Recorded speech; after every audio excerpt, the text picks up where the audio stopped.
स्कंद पुराण। प्रभासेश्वर और मार्कंडेश्वर और संकर्षण और मननथेश्वर तथा एरंडीय संगम में पुत्र प्राप्ति पद तीर्थ की महिमा। अनुसया जी के पुत्र रूप में ब्रह्मा शिव का विष्णु अवतार।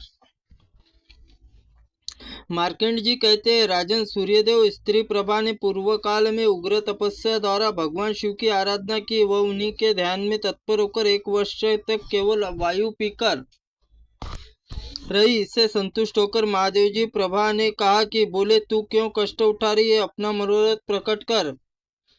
प्रभा बोली, शंभो, स्त्री के लिए पति के सिवा कोई दूसरा देवता नहीं। भले ही पति कभी पत्नी का पोषण न करता हो, गुणवान हो या गुणहीन हो, धनवान हो या निर्धन हो, प्रेमी हो या देश पात्र हो, किंतु स्त्री के लिए तो केवल पति ही उसका देवता है, महेश्वर है। मैं पति को सुख नहीं पा रही हूँ, इसलिए क्लेश उठा रही हूँ।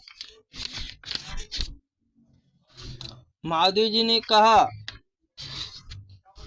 देवी, तू प्रभाव से सूर्यदेव की प्रियतमा होंगी। महादेव जी के वरदान पाकर प्रभा ने कहा कि उसकी स्थापना की और इस प्रकार बोली, भगवान आपने अपने अंश में यहाँ निवास करे और इसी तीर्थ का प्रकाश लावे। मार्कंड जी कहते हैं, युधिष्ठिर,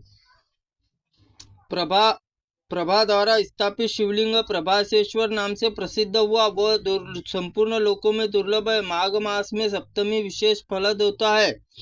जो उस तीर्थ में भक्ति से ज्यादा कन्यादान कर देता है, वह कन्या के समान अवस्था वाला धनी और कुलीन और ब्राह्मण विवाह के लिए कन्या दिलाता है।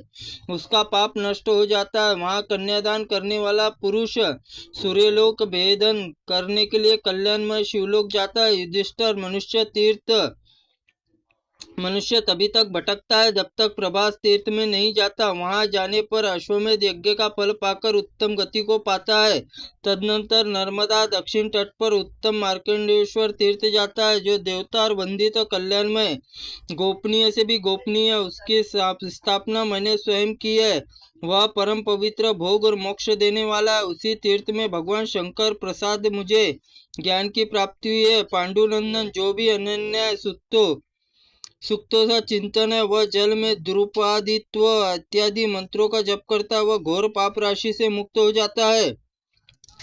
जो अपनी 5 इंद्रियों को वश में करके नर्मदा दक्षिण तट पर जल में भक्ति पूर्वोक्त सूत्रों में जप करता है, वह मन वाणी क्रिया द्वारा होने वाले सब पापों से छुटकारा पा जाता है। ऐसा भगवान शंकर का कथन है। मार्कंडेश्वर तीर्थ में भक्ति पूर्वक पितरों का श्राद्ध करता है। वह पितर प्रलय काल तक तृप्त रहते हैं और जो वहाँ आंवला, बेर और बेल आदि पक्ष, अक्षद फल, अक्षद जल प्रेतों का तर्पण करते हैं, उनके द्वारा तृप्त किए जाते, वह प्रेत शुभ गति को प्राप्त होते हैं। राजेंद्र, उसके बाद नर्मदा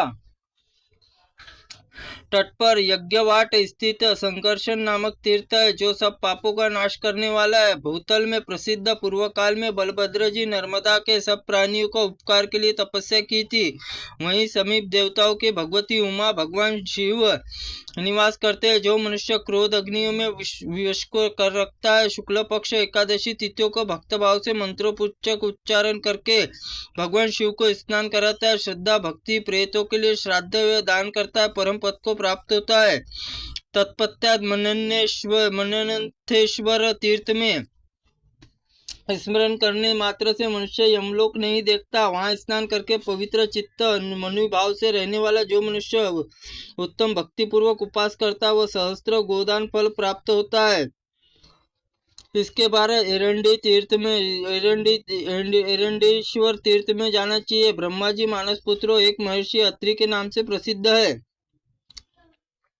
उनकी पत्नी का नाम अनुसुईया है। उनकी पत्नी सभी सद्गुण मौजूद थे और वे ही प्रतिप्राणा और पति के हित में सदा संलग्न रहने वाली थी। एक दिन वे दोनों श्रेष्ठ दंपति अपहरण काल कहीं सुख पर बैठे थे। उस समय मुनिवर अत्रि ने कहा, प्रिय चराचर प्राणियों के सहित तीनों लोक में तुम जैसी पवित्रता स्त्री दूसरी नहीं है। जो नारी अपने पति और पुत्र दोनों को प्रिय सहजनों के हित में संलग्न रहने वाली हो वो धन्य। शास्त्रों का कथन है, पुत्र मनुष्य पुण्यलोक विजय पाता है, पुत्र उसकी परम गति होती है। पृथ्वी पर पुत्र एक सुदृढ़ कोई बंधु नहीं देखा जाता। जो घोर असी पवित्र वन में गिरते पिता की रक्षा करते, अकाल में दीनता आदि में बुढ़ापे का भी पुत्र पिता का पालन करता है। त्रुटिपूर्ण वाक्य के लिए भगवंत आप हमें क्षमा करें। ओम नमः शिवाय नमः। ओम अग्नि पुराणाय नमः। ओम स्कंद पुराणाय नमः।